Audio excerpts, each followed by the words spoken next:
வணக்கம் நண்பர்களே, நான் உங்க கார்த்திகேயன். இன்னைக்கு நாம தமிழ்நாட்டில் இருக்க 38 மாவட்டங்கள்ல ஒன்னான திருப்பூர் மாவட்டத்தை பத்தியும் அதோட வரலாற்றை பத்தியும் சில விஷயங்கள் பார்க்கலாங்க. வீடியோக்குள்ள போறதுக்கு முன்னாடி நம்ம கார்த்திகேயன் ராஜேந்திரன் சேனலை இதுவரைக்கும் நீங்க சப்ஸ்கிரைப் பண்ணலைன்னா மறக்காம சப்ஸ்கிரைப் பண்ணிக்கோங்க. அப்படியே பெல் பட்டனையும் கிளிக் பண்ணிக்கோங்க.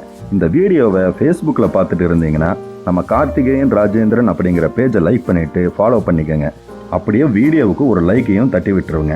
முன்னாடி கோவை மாவட்டத்தின் ஒரு பகுதியாக இருந்த திருப்பூர் மாவட்டம் கோவை மற்றும் ஈரோடு மாவட்டங்களின் சில பகுதிகளை சேர்த்து திருப்பூர் மாவட்டமாக பிப்ரவரி 22, 2009 அன்று அறிவிக்கப்பட்டது. இந்த மாவட்டத்தோட தலைநகரா திருப்பூர் இருக்கு. இந்த மாவட்டம் திருப்பூர் நகரோட பெயரால் அழைக்கப்படுது. மகாபாரதத்துல அர்ஜுனன் எதிரிகளால் பிடிக்கப்பட்ட கால்நடைகளை திருப்பி தந்து தாராபுரத்துக்கு திரும்பினான். அதுதான் இறுதியில நிறை திருப்புதல் ஆகி திருப்பூர் ஆச்சு. 1990களில் இருந்து புதிய திருப்பூர் மாவட்டம் அமைக்க திருப்பூர் ஏற்றுமதியாளர்களால் வலியுறுத்தப்பட்டது. கணிசமான தொழில் மற்றும் வணிக நடவடிக்கைகள் உள்ள திருப்பூர் நகரம் மற்றும் சுற்றியுள்ள பகுதிகள் முக்கிய பகுதியாக இருக்க வேண்டும். ஒரு புதிய மாவட்டம் பிராந்தியத்தோட நிர்வாகத்தை எளிதாக்கணும், மேலும் தீவிரமான வளர்ச்சி நடவடிக்கைகளை அனுமதிக்கணும் அவங்க நம்பினாங்க. தமிழ்நாட்டோட மிகவும் தொழில்மயமான மற்றும் பொருளாதார ரீதியா வளர்ந்த 10 மாவட்டங்கள்ல ஒன்னாவும் இருக்கு. திருப்பூர் மாவட்டம் உருவாவதற்கு முன்னாடி அவினாசி, மடத்துக்குளம், பல்லடம், திருப்பூர் மற்றும் உடுமலைப்பேட்டை ஆகியவை கோவை மாவட்டத்தில் உள்ள தாலுகாக்களா இருந்துச்சு. மற்றும் தாராபுரம், காங்கயம் ஆகியவை ஈரோடு மாவட்டத்தில் இருந்த தாலுகாக்களா இருந்துச்சு. மாவட்டம் உருவாக்கப்பட்ட பிறகு மடத்துக்குளம் மற்றும் மூத்துக்குழி ஆகிய புதிய தாலுகாக்களும் உருவாக்கப்பட்டுச்சு. திருப்பூர் மாவட்டம் தமிழ்நாட்டின் மேற்கு பகுதியில மேற்கு தொடர்ச்சி மலையை ஒட்டி அமைஞ்சிருக்கு. எனவே இந்த மாவட்டம் மிதமான காலநிலையை கொண்டிருக்கு. இந்த மாவட்டம் மேற்குல கோயம்புத்தூர் மாவட்டத்தாலும், வடக்கு மற்றும் வடகிழக்குல ஈரோட்டு மாவட்டத்தாலும், கிழக்குல கரூர் மாவட்டத்தாலும், தென்கிழக்குல திண்டுக்கல் மாவட்டத்தாலும் சூழப்பட்டிருக்கு. தெற்கே இந்த மாவட்டம் கேரள மாநிலத்தோட இடுக்கி மாவட்டத்தால சூழப்பட்டிருக்கு. தமிழகத்தோட 7வது பெரிய நகரமா திருப்பூர் இருக்கு. இது வேகமா வளர்ச்சி அடைந்து வரக்கூடிய ஒரு தொழில் நகரமாகவும் இருக்கு. இந்த திருப்பூர் மாவட்டம் 5087 சதுர கிலோமீட்டர் பரப்பளவுடையது. ஊரகம் 4564 சதுர கிலோமீட்டரும், நகர்ப்புறம் 42 சதுர கிலோமீட்டரும் இருக்கு.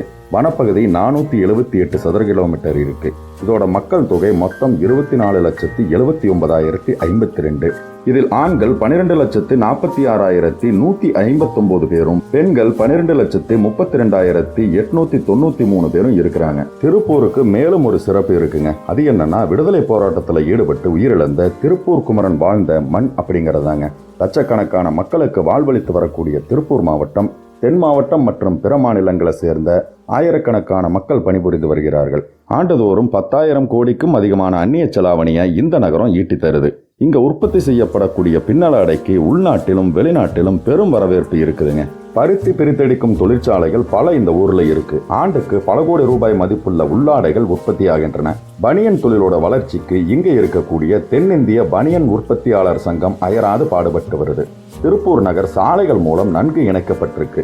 மாநில நெடுஞ்சாலைகளான பல்லடம், திருப்பூர், அவனாசி அப்படிங்கிற SH19 நெடுஞ்சாலையும், Tiruppur Dharapuram SH37 நெடுஞ்சாலையும், Tiruppur Gobichettipalayam SH196 நெடுஞ்சாலையும், திருப்பூர்லிருந்து சோமனூருக்கு போகக்கூடிய மாநில நெடுஞ்சாலையான 169 எண் கொண்ட நெடுஞ்சாலையும், திருப்பூர் காங்கயம் மாநில நெடுஞ்சாலை எண் 172 ஆகிய சாலைகள் இந்த மாவட்டத்தில் உள்ள முக்கிய நெடுஞ்சாலைகளா இருக்குங்க.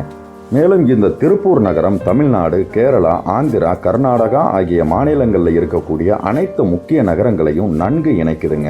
பழைய பஸ் நிலையம் மற்றும் புதிய பஸ் நிலையம் ஆகியவை முக்கிய பேருந்து நிலையங்களா இருக்கு.